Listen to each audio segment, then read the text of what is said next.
Israel में बनी मोदी के दोस्त की सरकार तो पसीना पसीना हो गया पाकिस्तान। पीएम मोदी ने दी अपने खास दोस्त को जीत की बधाई। दोनों देशों के बीच एक बड़ा काम होगा आसान, पाकिस्तान पीटेगा सिर, चीन हो जाएगा परेशान। सरकार में आते ही नेतन्याहू ने दिखाया दम, गाजा पट्टी पर किया हमला, एक के बाद एक दाग दी 4 मिसाइलें। किंग से कट्टर किंग मेकर बन गए नेतन्याहू, इजराइल में रहने वाले मुसलमानों को सता रहा है बड़ा डर। 73 साल के बेंजामिन नेतन्याहू इजराइल के अगले प्रधानमंत्री होंगे।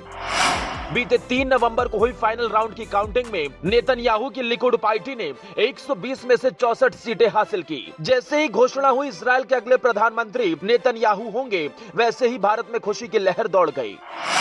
सबसे ज्यादा खुश पीएम मोदी नजर आए। मोदी और नेतन्याहू की दोस्ती पूरी दुनिया अच्छी तरह वाकिफ है। जब बेंजामिन नेतन्याहू भारत के दौरे पर आए थे, तब मोदी उनको प्रोटोकॉल तोड़कर रिसीव करने गए थे। इसी से आप अंदाजा लगाइए कि दोनों की दोस्ती कितनी गहरी होगी। पीएम मोदी ने नेतन्याहू को इजराइल का प्रधानमंत्री बनने पर खास अंदाज में बधाई दी और लिखा, चुनावी जीत पर मेरे दोस्त नेतन्याहू को बधाई। हम मिलकर भारत इजराइल स्ट्रेटेजिक पार्टनरशिप को आगे ले जाएंगे।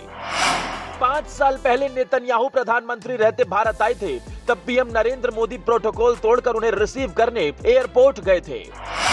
इसी साल मोदी इजराइल दौरे पर गए थे। मोदी पहले भारतीय प्रधानमंत्री थे जिन्होंने इजराइल की यात्रा की थी। मोदी और नेतन्याहू दोनों एक दूसरे को दोस्त बता चुके हैं। अब नेतन्याहू के प्रधानमंत्री बनने पर भारत और इजराइल दोनों देश आतंकवाद, टेक्नोलॉजी और ट्रेड पर एक साथ काम कर सकते हैं। दोनों देशों के बीच फ्री ट्रेड एग्रीमेंट भी हो सकता है।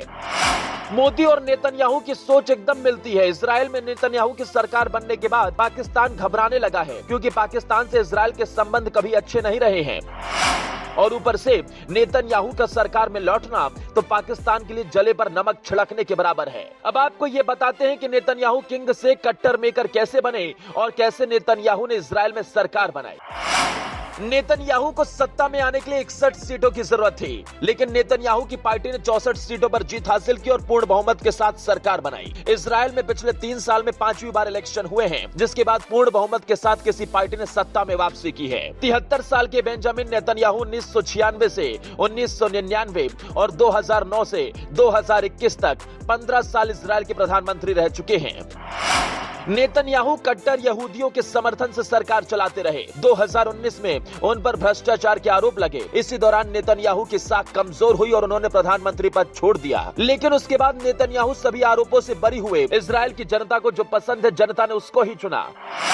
नेतन्याहू ब्लॉक में 8 महिलाएं ही हैं, क्योंकि अल्ट्रा रूढ़िवादी दल महिलाओं को टिकट नहीं देते।